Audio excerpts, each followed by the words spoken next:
¿Alguna vez hemos escuchado hablar acerca de la profecía de Ezequiel 37, el valle de los huesos secos? Pues si no lo hemos escuchado aún, el día de hoy estaremos viendo acerca de este asunto. Y vemos que esta profecía tiene 3 aplicaciones y una de ellas es la parte espiritual, que es lo que el espíritu de profecía nos hablará en esta mañana. Así que sin más, bienvenidos.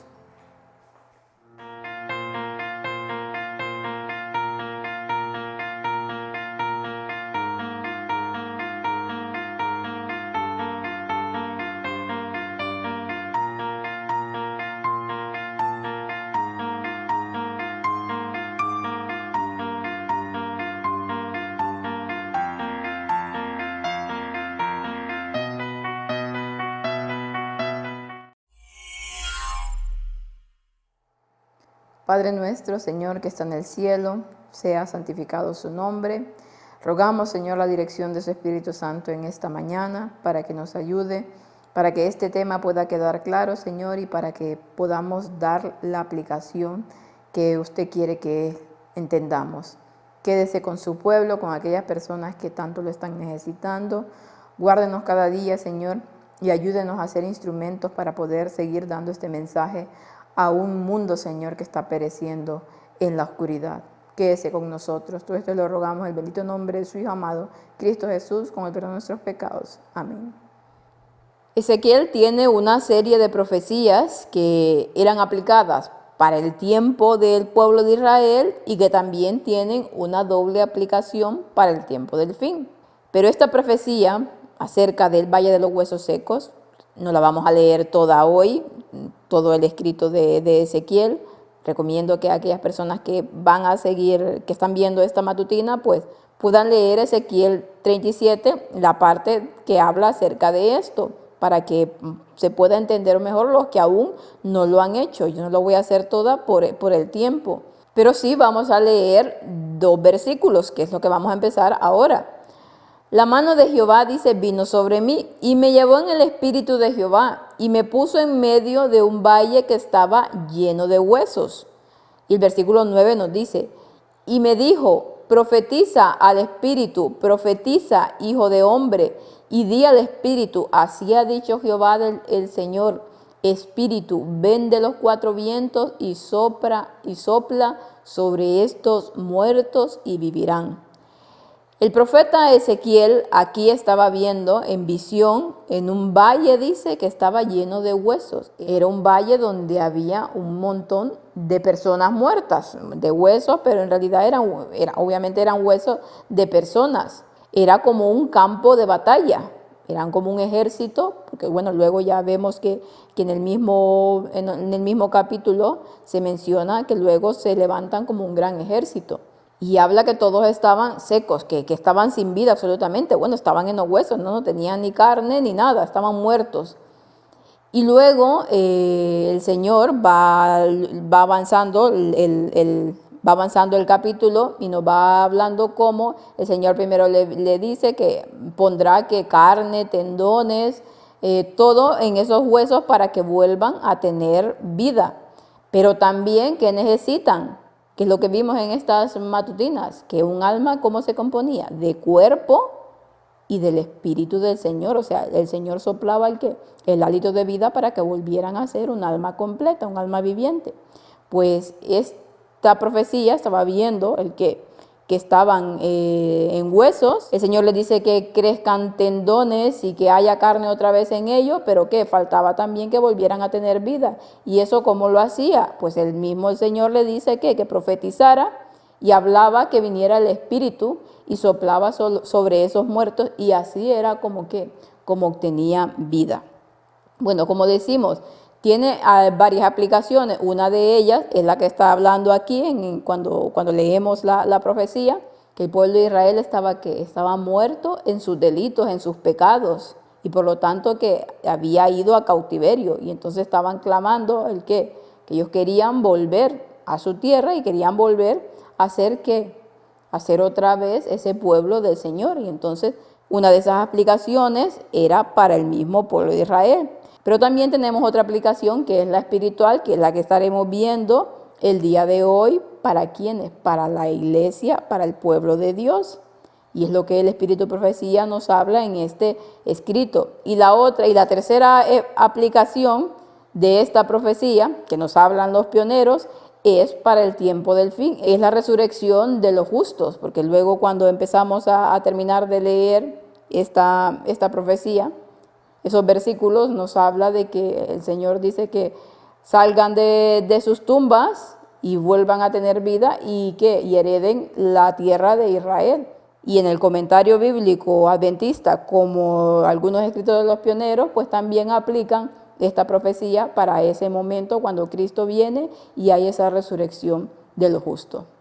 Pero vamos a comenzar a leer lo que nos dice el Espíritu de Profecía acerca de la aplicación espiritual para nuestros días. Las almas de aquellos que deseamos salvar, dice, son como la representación que Ezequiel vio en visión. Un valle de huesos secos, dice, están muertos en delitos y pecados, pero Dios quiere que los tratemos como si estuvieran vivos. Estamos viendo esa aplicación espiritual que ella va diciendo aquí. Si la pregunta que se nos hiciera, hijo de hombre, ¿pueden estos huesos vivir? Nuestra respuesta sería solo la declaración de ignorancia. Oh Señor, tú lo sabes. A todas luces, dice, no hay nada que nos lleve a esperar su restauración. Sin embargo, la palabra de la profecía debe ser dicha incluso a aquellos que son como los huesos secos del valle. No debemos ser disuadidos de cumplir nuestra comisión por la languidez, la torpeza, la falta de percepción espiritual.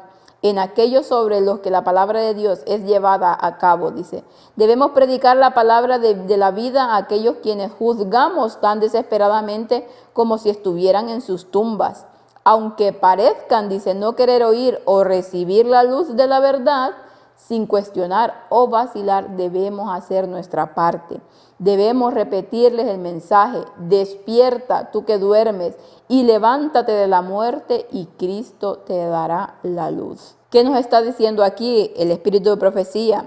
Nos está dando esa aplicación espiritual que tiene esta profecía, que el pueblo de Dios, aquellos que para nosotros creemos que no hay nada que hacer, que son como esos huesos secos, ¿no? Que no hay nada promisorio en ellos y que parece que la luz de la verdad no les entra, pero ni a tiros. Mas sin embargo, dice aquí el Señor, que aunque parezca que muchos de los del pueblo de Dios están tan dormidos, nosotros debemos de hacer nuestra parte, que es el llevarle la luz de la verdad, sin cuestionar, sin vacilar y dárselas. Y ya el Espíritu Santo será el que haga el resto, porque sabemos que nosotros somos los instrumentos. No podemos hacer que cambie nadie. Es el Espíritu del Señor quien vuelve a dar vida a estos huesos secos. ¿Y cómo lo hará? ¿Con qué lo hará? Con la luz de la verdad. Recordemos que hoy en día tenemos ese mensaje del cuarto ángel. Ese mensaje que viene ¿de quién? Que viene de Cristo, que es el Espíritu Santo el quien lo lleva con fuerza y es el único que puede despertar a aquellas personas que para nosotros ya están muertas espiritualmente. Sin embargo, el Señor ve mucho más allá de lo que nuestro ojo ve. No es el agente humano el que debe inspirar la vida, lo que decía, ¿no? El Señor Dios de Israel hará esa parte, dice, acelerando la naturaleza espiritual sin vida en la actividad. El aliento del Señor de los ejércitos debe entrar en los cuerpos sin vida. En el juicio, dice, cuando todos los secretos sean revelados, se sabrá que la voz de Dios habló a través del agente humano y despertó la conciencia torpe y agitó las facultades sin vida y movió a los pecadores al arrepentimiento y a la contrición y el abandono de los pecados. Entonces se verá claramente que a través del agente humano la fe en Jesucristo fue impartida al alma y la vida espiritual del cielo fue respirada sobre uno que estaba muerto en las transgresiones y pecados y fue revivido con vida espiritual. Nos dice aquí el Señor que nosotros que simplemente somos agentes humanos, pero que Dios nos utiliza ¿para qué? Para que por medio nuestro aquellas personas puedan despertar, para que nosotros llevemos la luz de la verdad. Y el Espíritu Santo hace su parte. El Espíritu Santo, que es ese trabajador silencioso, que está como en bajo perfil, mas sin embargo, el que hace una obra impresionante en los corazones de la gente, de las personas, es el que despierta las facultades, es el que obra en nosotros, como dice, tanto el querer como el hacer, y a veces no le damos la importancia que debiera. Y muchas de las personas pues lo están rechazando tal cual lo menciona la palabra de Dios, como un tercero de la divinidad, como uno que tiene una obra tan grande por hacer. Pero no solo se aplica, dice, este paralelismo de los huesos secos al mundo, sino también a los que han sido bendecidos con gran luz, dice, porque también son como los esqueletos del valle. Tienen la forma de los hombres, dice, el armazón del cuerpo, pero no tienen vida espiritual. ¿Y cuántos el día de hoy no están en este asunto? Dentro de la misma iglesia, que pareciera que no hay vida absolutamente en ellos. Pero la parábola dice, no deja a los huesos secos meramente unidos en la forma de los hombres, porque no es suficiente que haya simetría de miembros y rasgos, dice. El aliento de vida debe vivificar los cuerpos para que se mantengan erguidos y se pongan en actividad. Esos huesos representan que la casa de Israel, la iglesia de Dios, y la esperanza de la iglesia es la influencia vivificante del Espíritu Santo. El Señor debe respirar sobre los huesos secos para que puedan vivir. Dice que la esperanza de la iglesia, que es lo que estamos hablando, el trabajo maravilloso, la influencia vivificante de ¿quién? Del Espíritu Santo, es el que hace revivir a quienes, a esos huesos secos, a esas personas que están muertas totalmente en su languidez espiritual, muertas en delitos y pecados, mas sin embargo el Señor está viendo más allá. El Señor está viendo que en su corazón que hay sinceridad y se puede hacer algo con ellos. El Espíritu de Dios, dice, con su poder vivificador, debe estar en cada agente humano para que cada músculo y tendón espiritual puedan estar en ejercicio. Sin el Espíritu Santo, sin el aliento de Dios, hay torpeza de conciencia, pérdida de vida espiritual, dice. Muchos de los que no tienen vida espiritual tienen sus nombres en los registros de la iglesia, pero no están escritos en el libro de la vida del Cordero. Pueden estar unidos a la iglesia, dice, pero no están unidos al Señor. Pueden ser diligentes en el cumplimiento de ciertos deberes, dice, y pueden considerarse como hombres vivos, pero muchos están entre los que tienen nombre que vive y está muerto, dice, a menos que haya una genuina conversión del alma a Dios, a menos que el aliento vital de Dios haga que el alma se anime en la vida espiritual, a menos que profesos de la verdad sean actuados como un principio nacido en el cielo, no nacen de la semilla incorruptible que vive y permanece para siempre, a menos que confíen en la justicia de Cristo como su única seguridad, a menos que copien su carácter, trabajen en su espíritu, están desnudos y no tienen manto de justicia. Habla aquí de una clase de cristianos que supuestamente están cumpliendo con el mandato del Señor, que supuestamente que tienen hombres que están vivos, que tienen esa apariencia de piedad y que hacen las cosas, ¿para qué? Para la causa de Dios, como lo hemos dicho antes. Hay personas que creen que están haciendo las cosas bien, que se comportan correctamente, que ellos llevan la dieta pro salud al pie de la letra, que ellos están santificando muy bien, que están orando, que están leyendo la palabra de Dios, que se comportan como verdaderos cristianos, que se visten como verdaderos cristianos, bueno, y todo el asunto que hoy estamos viendo de muchos de esos movimientos de fanatismo extremista que ya existían en su tiempo, que supuestamente están santificándose de la mejor manera, mas sin embargo, el que dice que aquí, que muchos de ellos no tienen realmente vida espiritual. Tienen nombre de que viven, pero realmente están muertos. ¿Por qué? Porque los motivos no son sinceros. Cada quien sabrá su caso, obviamente. Solo Dios conoce nuestros corazones. ¿Pero qué? Que la simple apariencia de piedad, como pasaba en el tiempo de Cristo, no es garantía de salvación. ¿Por qué? Porque dejamos de lado ¿quién? la justicia de Cristo, que es la que nos salva. Si bien es cierto, obviamente que nuestras obras deben ir de acorde con nuestra confesión de fe, no son esas obras las que nos salvan, sino es Cristo. Entonces, si nosotros amamos verdaderamente a Dios, Él hará los cambios que tiene que hacer en nosotros y nos mostrará cuál es ese camino que solamente Él con su sabiduría sabe. Los muertos son a menudo, dice, hechos pasar por vivos, porque aquellos que están trabajando, dice, en lo que ellos llaman la salvación según sus propias ideas, no tienen a Dios obrando en ellos para querer y hacer que de su buena voluntad. Lo que estábamos diciendo, los muertos a menudo son hechos pasar por vivos, porque aquellos dicen que se están trabajando en lo que ellos llaman salvación, según sus propias ideas, según lo que ellos interpretan de la Biblia, no tienen a Dios obrando, dice, para querer y para hacer por su buena voluntad. Esta clase, dice, está bien representada por el valle de los huesos secos que Ezequiel vio en visión. Y habrá personas que a lo mejor el día de hoy nosotros vemos que están perdidos en pecado y están fuera de los caminos del Señor. Personas que a lo mejor no vemos nada promisorio en ellos.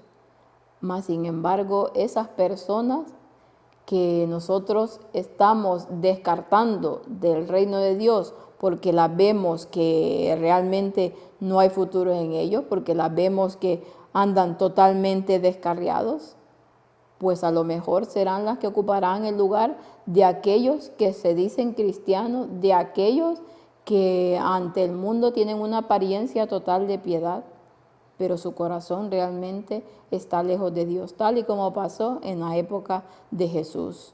Y en esto yo el otro día estaba pensando cuando, uno se pone a reflexionar en cosas, ¿no? Y cuando ves a personas que a lo mejor tú has conocido y que han sido parte de la iglesia y que los ves que hoy están afuera de los caminos del Señor, yendo por las cosas del mundo y diciendo unas grandes barbaridades, lo que hace el mundo en general. Pero luego te pones a pensar y a decir, esta persona, por ese camino que va, lógicamente, pues no será salva, ¿no? Mas, sin embargo, luego uno se pone a reflexionar y es lo que tu ojo finito está viendo, la percepción, ¿no?, de lo que aparentemente uno está interpretando. Pero luego yo me puse a reflexionar sobre cierta persona y digo, a lo mejor esta persona sí anda por la calle de la amargura en cuanto a las cosas del Señor, pero realmente a lo mejor en su corazón exista el deseo de cambiar, en su corazón haya sinceridad y ya el Señor de una u otra manera hará que se vuelva por los caminos. ¿Quién soy yo para decir este se salvará o este no se salvará? Y nos llevaremos la sorpresa en el cielo. Y como decíamos, a lo mejor esta persona sí estará dentro del reino de Dios y aquella otra persona que nosotros veíamos tan santa, tan pura, no lo estará. Solo Dios lo sabe. Por eso es que nosotros no debemos de juzgar, como lo dice aquí. No debemos de decir este no es promisorio o este sí o este no. Nosotros debemos de intentar dar el mensaje a aquellas personas con amor y decirle lo que está pasando y el poco tiempo que queda. Y ya el Espíritu Santo es el que se encargará ¿de qué? De hacer la obra que Él está comisionado para hacer, que es que convencer los corazones de pecado y hacer que esas personas vuelvan por el camino del Señor. Aquellos que les han confiado, dice, los tesoros de la verdad y que sin embargo están muertos en sus delitos y pecados, necesitan ser creados de nuevo en Cristo. Hay tan poca vitalidad real en la iglesia de la actualidad, dice, que se necesita un trabajo constante para dar a los hombres la apariencia de vida al pueblo profesado de Dios. Aquellos, dice, que se les ha confiado los tesoros de la verdad, que sin embargo, dice, están muertos en delitos y pecados, necesitan que nuevamente ser creados en Cristo Jesús. Necesitan el Espíritu Santo en sus vidas. de estos cuantos no hay en la iglesia. Muchas personas que a lo mejor necesitan de este mensaje del cuarto ángel para revivir. Ese mensaje que quien lo lleva, que es el Espíritu Santo, y es el que lleva ese poder para despertar a las personas. Nos habla de que hay tan poca vitalidad real en la iglesia en la actualidad, en el pueblo de Dios, en el supuestamente verdadero pueblo de Dios, que necesita que mucho trabajo para poder llegar a aquellos. Y es que nosotros, los que nos decimos que somos parte del pueblo de Dios, una de nuestras tareas es llevar el mensaje a los de la iglesia, a los del pueblo de Dios. Tratar de darles y que les llegue el mensaje. Y luego ya el Señor hará su parte. Nosotros, nuestro deber es estar dando ese mensaje. El Espíritu Santo hará que las personas que realmente son sinceras puedan abrazar este mensaje, como ya lo están haciendo muchos de ellos. Así que esta es la aplicación espiritual de la visión de los huesos secos. Esos huesos secos que ante nuestra vista están así, secos, sin vida. ¿Pero qué? Pero que el Señor, que el Espíritu Santo, ¿por medio de quién? Por medio de sus agentes humanos. ¿Por medio de cuál mensaje? Del mensaje de la verdad presente, del mensaje del amigo del novio. He aquí viene el esposo pronto. Y entonces estas personas podrán despertar los que quieran hacerlo. Nuestro deber es ser instrumentos de Dios y llevar el mensaje a todos aquellos que están perdidos, tanto en el mundo como dentro de la iglesia o como dentro del mismo pueblo de Dios. Dios nos ayude porque lógicamente no somos perfectos, nos equivocamos de una y mil maneras, pero el Señor está haciendo el trabajo en nosotros. Y dice su palabra que el que empezó la buena obra en nosotros será fiel en completarla hasta el final. Dios nos siga guiando, Dios nos siga ayudando para tener la fuerza de continuar, aún a pesar de toda la oposición que hay contra este mensaje. Que el Señor los pueda bendecir y que puedan tener un feliz resto del día.